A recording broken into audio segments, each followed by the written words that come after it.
হিজবুল্লাহর তীব্র প্রতিরোধের মুখে টিকতে না পেরে লেবাননে স্থল অভিযান বন্ধ করতে বাধ্য হয়েছে ইসরায়েল। ক্ষেপণাস্ত্র ছুড়ে ইসরায়েলি যুদ্ধ হেলিকপ্টারও ফিরে যেতে বাধ্য করেছে গোষ্ঠীটি। তবে বিমান হামলা জোরদার করেছে নেতানিয়াহু বাহিনী। জবাবে শত শত রকেট ও ড্রোন হামলা চালাচ্ছে হিজবুল্লাহ ও হুতি। এদিকে ইরানে কল্পনার চেয়েও ভয়ঙ্কর হামলা চালানোর হুমকি দিয়েছে ইসরায়েল। কড়া জবাবের ঘোষণাও ইরানের। মাত্র 2 দিনেই মুখ থুবড়ে পড়েছে লেবাননে ইসরায়েলের স্থল অভিযান। হিজবুল্লাহ যোদ্ধাদের অপ্রতিরোধ্য বাধার মুখে নিজেদের গুটিয়ে নিতে বাধ্য হল দখলদার বাহিনী। তবে জোরদার বিমান হামলায় মধ্য বৈরুতে নিহত হয়েছে 9 জন। জবাবে তেল আবিবে সফল রকেট ও ড্রোন হামলার দাবি করেছে হিজবুল্লাহ ও ইয়েমেনের হুথি যোদ্ধারা। তবে হুথি হামলার বিষয়ে এখনো কিছু জানায়নি ইসরায়েল। সফলভাবে লক্ষ্য অর্জন করেছে, কারণ শত্রুপক্ষ মোকাবেলা করতে সক্ষম হয়নি। এদিকে জাতিসংঘ নিরাপত্তা পরিষদে বসেই ইরানে কল্পনাতীত ভয়ঙ্কর হামলা চালানোর হুমকি দিয়েছে ইসরায়েল। তাদের কর্মকাণ্ডের জন্য ইরান যে পরিণতির মুখোমুখি হবে তা তারা কল্পনাও করতে পারেনি। বরাবরের মতো ইসরায়েলের পক্ষে ঢাল হয়ে দাঁড়িয়েছে যুক্তরাষ্ট্র। ইরানকে হামলার জবাব দিতে যুক্তরাজ্য, জার্মানি, জাপান ও ফ্রান্সের সাথে আলোচনা করেছেন জো বাইডেন।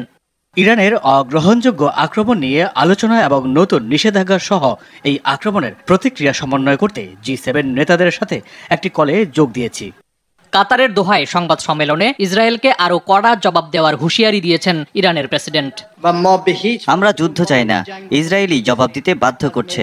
যদি তারা অন্য উপায়ে কাজ করতে চায়, আমরা আরও কড়া জবাব দেব। ইসরায়েলের মুহুর্মুহু বিমান হামলা ও স্থল অভিযানে কাঁপছে লেবানন। দক্ষিণাঞ্চল ছাড়াও রাজধানী বৈরুতে বেড়েছে হামলার তীব্রতা। বিমান হামলায় এই মুহূর্তে সবচেয়ে ভয়াবহ অবস্থা বৈরুতের শহরতলি দাহিয়ের।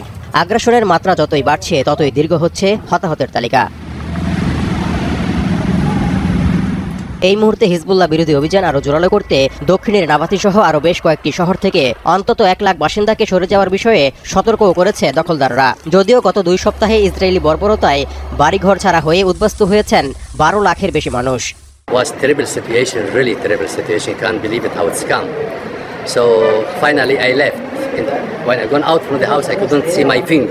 লেবাননে যত বেশি ধ্বংসযজ্ঞ চালানো হচ্ছে ততই নিজেদের শক্ত অবস্থানের জানান দিচ্ছে সশস্ত্র গোষ্ঠী হিজবুল্লাহ। ইসরায়েলি সেনাদের বেশ কয়েকটি ঘাঁটি লক্ষ্য করে বৃহস্পতিবারও রকেট হামলা চালানোর দাবি করছে ইরান সমর্থিত সশস্ত্র সংগঠনটি।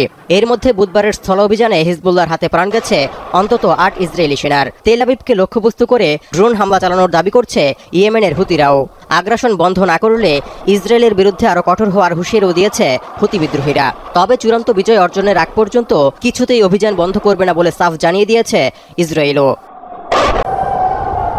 এদিকে হিজবুল্লাহ প্রধান হাসান নাসরাল্লাহকে হত্যার পর ইরান ইসরায়েল উত্তেজনাও চরম পর্যায়ে পৌঁছেছে। মঙ্গলবার রাতে ইসরায়েলের বিভিন্ন সামরিক স্থাপনা লক্ষ্য করে প্রায় 200 ক্ষেপণাস্ত্রও নিক্ষেপ করে ইরান। তবে তেল আবিব ক্ষয়ক্ষতির কথা স্বীকার না করলেও স্যাটেলাইটে তোলা বেশ কয়েকটি ছবির বরাত দিয়ে চাঞ্চল্যকর তথ্য তুলে ধরেছে বিভিন্ন আন্তর্জাতিক সংবাদ মাধ্যম, যেখানে দাবি করা হয় ওই দিনের ইরানি হামলায় ইসরায়েলের নেভাতিম বিমান ঘাঁটির ব্যাপক ক্ষয়ক্ষতি হয়েছে।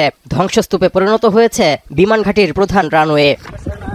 সশস্ত্র গোষ্ঠী হিজবুল্লাহর তীব্র প্রতিরোধে পিছু উঠতে বাধ্য হয়েছে ইসরায়েলের পদাতিক সেনারা। সুবিধা করতে না পেরে স্থল অভিযান বন্ধের সিদ্ধান্ত নিয়েছে তেল আবিব।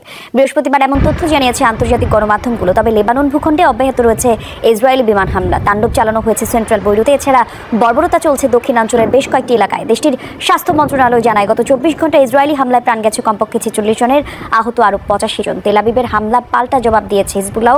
24 ঘন্টায় ইসরায়েলি ভূখণ্ড লক্ষ্য করে প্রায় 200 রকেট ছুড়েছে গোষ্ঠীটি। বুধবার হিজবুল্লাহ যোদ্ধাদের হামলায় প্রাণ গেছে 8 সেনা সদস্যের।